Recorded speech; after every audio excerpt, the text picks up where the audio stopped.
विधायिका का मतलब क्या होता है? विधायिका जो है इसे हम संसद या व्यवस्थापिका कहते हैं। विधायिका का अर्थ, विधायिका का कार्य कानूनों का निर्माण करना होता है। अब देखो विधायिका का कार्य क्या होता है? कानून का निर्माण करना। अब मैंने आपको पहले बताया था कार्यपालिका वाले चैप्टर में कि सरकार के 3 अंग होते हैं। ठीक, सरकार के इसमें भी लिखा हुआ है मैंने कि सरकार के कितने अंग होते हैं। सरकार के 3 अंग होते हैं, विधायिका, कार्यपालिका, न्यायपालिका। तो अब इनका काम क्या होता है तीनों का? विधायिका का काम क्या होता है? कानून का निर्माण करना। ठीक, कार्यपालिका का कानून को लागू करना। अब देखो विधायिका ने जो कानून का निर्माण कर लिया है तो उसे लागू कौन करता है? कार्यपालिका करता है। अब न्यायपालिका क्या करता है?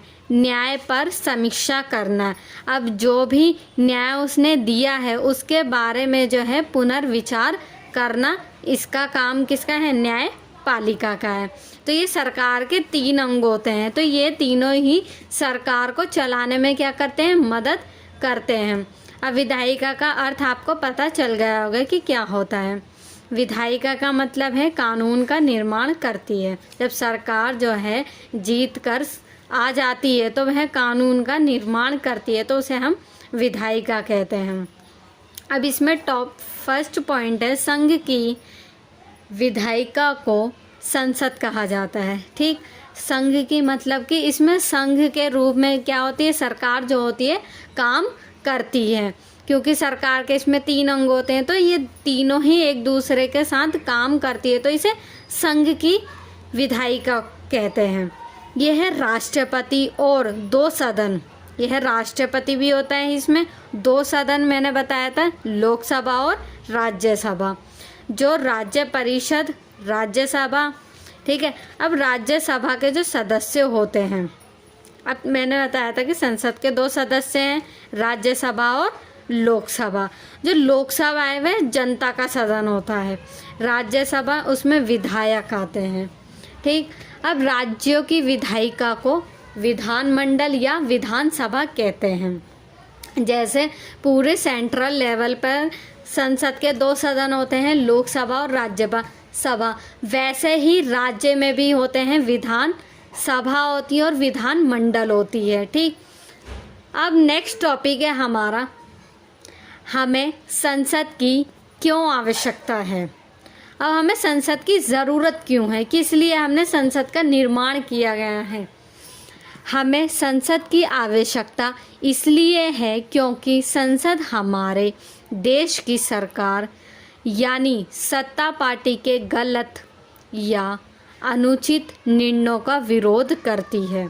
अब देखो संसद ने जो भी गलत निर्णय लिया है तो उसका जो विरोध करने के लिए राज्यसभा बनाई गई है और उसे पलटने की क्षमता रखती है। संसद हमारे देश के प्रमुख कार्य जैसे देश का बजट पास कराना, देश के प्रमुख निर्णय करना इत्यादि। अब संसद का काम क्या है? बजट पारित करती है। अब साल में जो है 1 बार बजट पारित किया जाता है और उसके जो प्रमुख निर्णय जो होते हैं वह संसद के द्वारा ही लिए जाते हैं। अब नेक्स्ट टॉपिक है अब हमारा, संसद में 2 सदनों की क्या आवश्यकता है। अब संसद के 2 सदन हैं, राज्यसभा पहला और दूसरा है लोकसभा। अब देखो राज्यसभा को हम उच्च सदन कहते हैं और लोकसभा को निम्न सदन। अब देखो लोकसभा जो है जनता के द्वारा चुनी जाती है प्रत्यक्ष रूप से। अब राज्यसभा जो है विधायक और सांसद के द्वारा इसमें जो व्यक्ति है चुनाव लेते हैं। नेक्स्ट पॉइंट है इसमें, भारत में संसद के 2 सदन हैं, लोकसभा व राज्यसभा।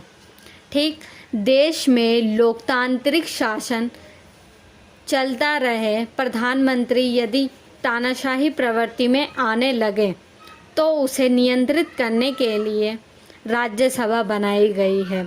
अगर मान लो प्रधानमंत्री जो होता है वो लोकसभा का सदस्य होता है अब प्रधानमंत्री जो है तानाशाही हो जाए तो राज्यसभा क्या करती है, उसको नियंत्रित करती है, उसका नियंत्रण को करती है, ताकि जो प्रधानमंत्री है या उनके मंत्री परिषद है उसका जो है तानाशाही में नहीं कर सके, इसीलिए राज्यसभा जो है हमारे देश में बनाई गई है। नेक्स्ट टॉपिक पॉइंट है इसमें, अगर कोई विधेयक जनता के हित में नहीं है, अगर मान लो विधेयक का मतलब है कानून से पहले का रूप। अब संसद में बहुत सारे जो है विधेयक आते जाते रहते हैं, तो जो जनता के हित में नहीं होते तो दूसरे सदन में पुनर्विचार किया जाता है। अब दूसरा सदन कौन सा है, राज्यसभा। अब उसमें मान लो लोकसभा में वह विधेयक जो है पारित कर दिया गया, तो वो उसे राज्यसभा में भेजा जाता है, ताकि इस विधेयक पर, बिल पर पुनर्विचार जो है हमारा किया जा सके। इन कारणों से हमें दोनों सदनों की आवश्यकता होती है। हमें भारत में जो है दोनों सदन की ज़रूरत पड़ती ही है। अब नेक्स्ट टॉपिक है हमारा द्विसदनात्मक का अर्थ। देखो, द्विसदनात्मक का अर्थ होता है जहाँ पर संसद के दो सदन होते हैं, पहला राज्यसभा व दूसरा जो है लोकसभा, उसी को द्विसदनात्मक कहा जाता है। समझ में आया? द्विसदनात्मक का मतलब है जहाँ पर ये दोनों ही सदन मौजूद होते हैं, उसे हम द्विसदनात्मक कहते हैं। अब आता है हमारा नेक्स्ट टॉपिक है राज्यसभा। अब मैंने बताया था संसद के दो सदन होते हैं, तो अब उच्च सदन के बारे में हम पढ़ेंगे, राज्यसभा के बारे में। राज्यसभा को स्थायी सदन और उच्च सदन माना जाता है। अब स्थायी क्यों है? क्योंकि ये जनता के द्वारा नहीं चुना जाता। इसका जो चुनाव होता है वो 6 वर्षों के लिए किया होता है। तो ये है जो होता है सदन स्थायी होता है और इसे हम उच्च सदन कहते हैं। दूसरा पॉइंट है इसमें, राज्यसभा राज्यों का प्रतिनिधि करती है। राज्यसभा क्या करती है? राज्यों का प्रतिनिधि करती है। इसके सदस्यों का निर्वाचन अप्रत्यक्ष विधि से होता है। देखो, अप्रत्यक्ष क्यों होता है? क्योंकि इसमें जनता जो है भाग नहीं लेते, इसमें विधायक और सांसद भाग लेते हैं, इसीलिए वे विधायक और सांसद ही भाग लेंगे, तो यह अप्रत्यक्ष चुनाव माना जाता है। तीसरा पॉइंट है इसमें, राज्यसभा के सदस्यों का चुनाव संपूर्ण जनता के द्वारा न होकर राज्य की विधानसभा के सदस्यों द्वारा किया जाता है। अब राज्य के सभा के जो सदस्यों का जो चुनाव होता है वह जनता नहीं करती है, राज्य की जो विधानसभाएं होती है उसमें जो सदस्य होते हैं वह राज्यसभा के चुनाव में क्या करते हैं? भाग लेते हैं। चौथा पॉइंट है, अब राज्यसभा के सदस्यों का कार्यकाल 6 वर्षों का होता है। अब राज्यसभा के जो सदस्य चुने जाते हैं वे 6 वर्षों के लिए चुने जाते हैं। 6 वर्ष पूरा होने पर पुनः मतदान किया जाता है। अब 6 वर्ष पूरे हो जाते हैं तो उनका दोबारा से फिर चुनाव इसका किया जाता है, उन्हें दोबारा निर्वाचित किया जा सकता है। अब मान लो एक सदस्य है तो वह दोबारा भी इसमें चुनाव में खड़ा हो सकता है। 5वां पॉइंट है, राज्यसभा के सभी सदस्य अपना कार्यकाल एक साथ पूरा नहीं करते। अब इसमें जो सदस्य होते हैं राज्यसभा में वे एक साथ चुनाव नहीं लड़ते, 2/3 जो है सीटों का चुनाव होता है। इसमें प्रत्येक 2 वर्ष पर राज्यसभा के 1/3 सदस्य अपना कार्यकाल पूरा करते हैं। देखो, इसमें क्या होता है, पूरा ही जो राज्यसभा के जो सदस्य एक साथ चुनाव नहीं करते, 2 वर्ष के बाद ही इनका जो चुनाव है किया जाता है और इन 1/3 सीटों के लिए मतदान होते हैं। इस तरह राज्यसभा कभी भी पूर्ण रूप से भंग नहीं होती। इसमें क्या होता है, एक साथ जो है सदस्य खाली नहीं होते, 2 वर्षों के अंतर्गत ही चुनाव है इसमें करवाना पड़ता है। 6वां पॉइंट है इसमें, निर्वाचित सदस्यों के अतिरिक्त राज्यसभा में 12 मनोनीत सदस्य होते हैं। देखो, इसमें निर्वाचित सदस्य तो होते ही हैं, इसके अतिरिक्त तो इसके अलावा भी 12 सदस्य जो हैं राष्ट्रपति क्या करता है, मनोनीत करता है, जिन्होंने साहित्य, विज्ञान, कला और समाज सेवा के क्षेत्र में विशेष उपलब्धि हासिल की। इनकी नियुक्ति जो है राष्ट्रपति द्वारा की जाती है। देखो, साहित्य, विज्ञान, जो 12 जो सदस्य होते हैं वो बहुत ज़्यादा पढ़े लिखे होते हैं, अपनी कला में माहिर होते हैं और समाज सेवा के जो क्षेत्र में आते हैं, तो उन्हें ही राष्ट्रपति क्या करता है, 12 सदस्य जो है मनोनीत करता है राज्यसभा में। अब नेक्स्ट टॉपिक है अब हमारा लोकसभा। इसमें फर्स्ट पॉइंट आता है हमारा, लोकसभा संसद का एक अंग है। संसद का एक अंग है जिसे निम्न सदन कहते हैं। अब हमें जैसे पढ़ा था हमने, राज्यसभा को हम उच्च सदन कहते हैं, ठीक उसी प्रकार लोकसभा को हम निम्न सदन कहते हैं। दूसरा पॉइंट है, लोकसभा के लिए प्रतिनिधि का चुनाव आम नागरिक करते हैं। इस प्रकार के चुनाव को प्रत्यक्ष चुनाव कहते हैं। अब देखो, लोकसभा के जो चुनाव होते हैं वो प्रत्यक्ष नागरिक करता है।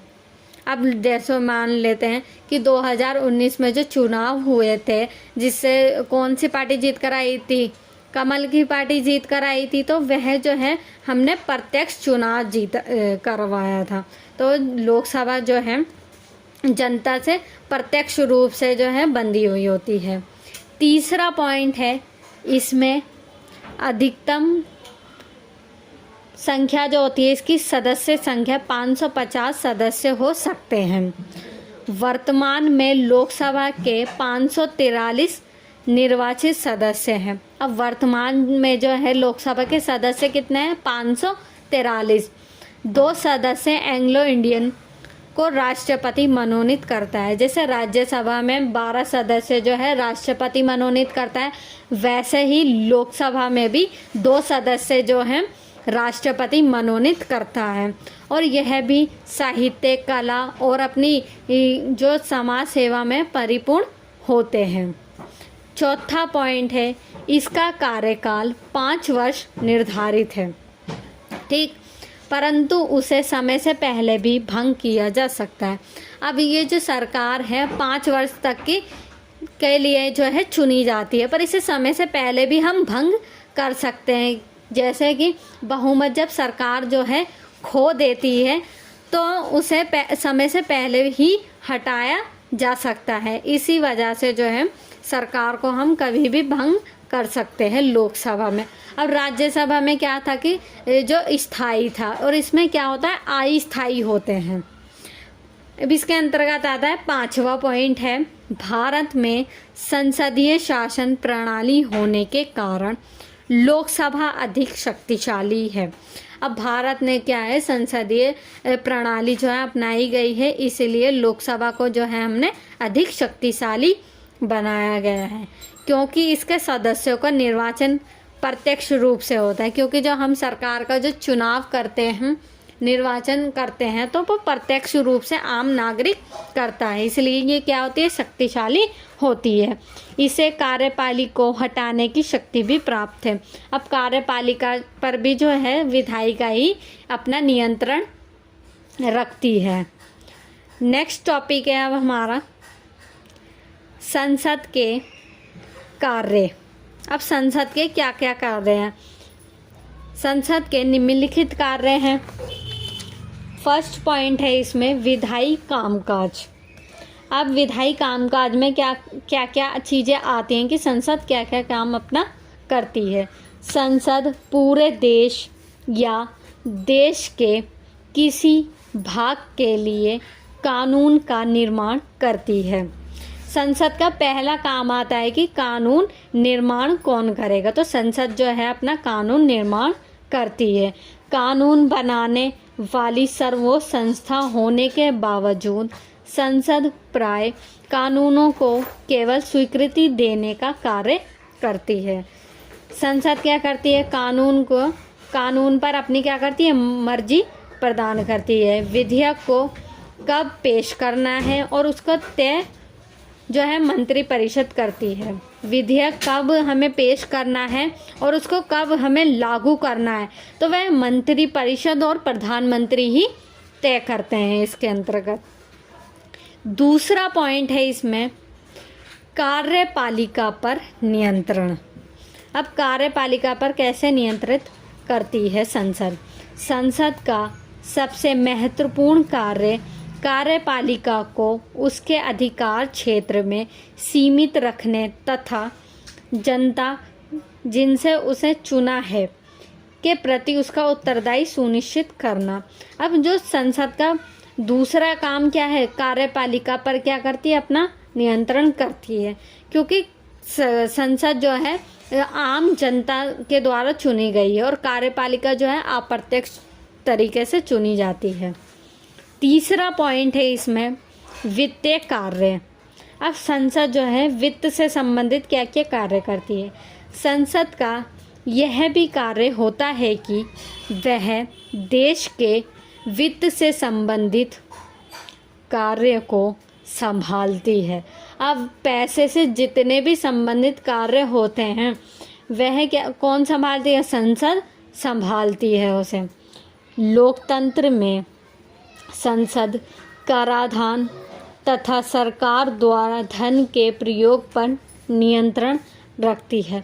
संसद जो है अपना कहाँ कहाँ पैसा खर्च करती है और कहाँ कहाँ से उसके पास पैसा आता है यह जो है पेश करती है संसद।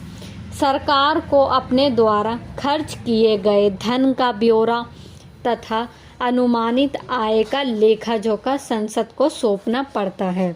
अब सरकार ने जो है टैक्स से कितना पैसा लिया है और कितने एक बजट पारित करती है साल में, तो कितने पैसे उसने खर्च किए, कहाँ कहाँ से पैसा आया है, तो वह संसद क्या करती है, एक लेखा जोखा जो है अपने एक वर्ष के अंतर्गत जो है तैयार करती है। संसद यह भी सुनिश्चित करती है कि संसद सरकार ना तो गलत खर्च करे और ना ही ज़्यादा खर्च करे। वह गलत कामों में अपना पैसा ना खर्च करे और ज़्यादा खर्च ना करे। संसद में वार्षिक बजट पारित होता है। अब देखो वार्षिक बजट क्या है, जो 1 अप्रैल से 31 मार्च तक के जो बजट जो है एक साल के अंतर्गत जो सरकार है अपना बजट का ब्यौरा जो है संसद के सामने रखती है। 4th पॉइंट है इसमें प्रतिनिधित्व। देखो प्रतिनिधित्व का मतलब क्या होता है, सरकार जब सरकार जनता के द्वारा चुनकर आती है तो उसका एक छवि बन जाती है, ठीक, तो वह अपने बारे में बताती है प्रतिनिधित्व बनकर। संसद देश के विभिन्न क्षेत्रीय, सामाजिक, आर्थिक और धार्मिक समूहों के अलग अलग विचारों का प्रतिनिधित्व करती है। अब संसद क्या करती है, अलग अलग उसमें जितने भी सदस्य होते हैं अपनी आर्थिक जो योजनाएं बना रही हैं, धर्म से रिलेटेड जितने भी बातें होती हैं वे जनता तक अपने प्रतिनिधित्व के रूप में देती हैं। 5वां पॉइंट है इसमें बहस का मंच। अब संसद जो है बहस का मंच भी है इसके अंतर्गत। संसद में वाद विवाद का सर्वोच्च मंच है। अब संसद में वाद विवाद होता है। संसद के अंतर्गत किसी भी विधेयक पर विचार विमर्श या बहस की जाती है। अब संसद में ही जो है बिल पारित किया जाता है और उस पर मत लिया जाता है कि ये देश के हित के लिए है या नहीं है, तो उस पर बहस चलती रहती है क्योंकि सदस्यों को स्वतंत्रता होती है। अब सदस्य क्या करते हैं, स्वतंत्र होते हैं उनको बोलने की, वह विधेयक देश के हित में है या नहीं, उन्हें बोलने का अधिकार होता है कि वह जो विधेयक पारित किया गया है संसद में वह देश के हित में है या नहीं। तो यह भी बोलने की जो स्वतंत्रता है हमने संसद में दी गई है। 6 पॉइंट है इसमें संवैधानिक कार्य। अब संवैधानिक का मतलब संविधान में जो संशोधन आदि होते हैं वह भी कार्य इसमें दिया गया है। संसद के पास यह अधिकार होता है कि वह संविधान में संशोधन कर सकता है। संसद का यह भी काम है कि वह संशोधन कर सकती है और संसद के दोनों सदन समान हैं। अब संसद के दो सदन मैंने आपको पहले ही बता दिया कि दो सदन होते हैं, राज्यसभा और लोकसभा। तो वे दोनों ही क्या है, संविधान के रूप में समान हैं। प्रत्येक संविधान संशोधन का संसद के दोनों सदनों के द्वारा एक विशेष बहुमत से पारित होना आवश्यक है। अब संसद क्या है, दोनों ही सदन में अपना विधेयक जो है पेश कर सकती है। तो इसका जो है संवैधानिक कार्य होता है संसद का। ये चैप्टर काफ़ी बड़ा है, इसलिए हम 2 पार्ट में पढ़ेंगे इसे। ठीक है, आई होप इसे आपको समझ में आया हो।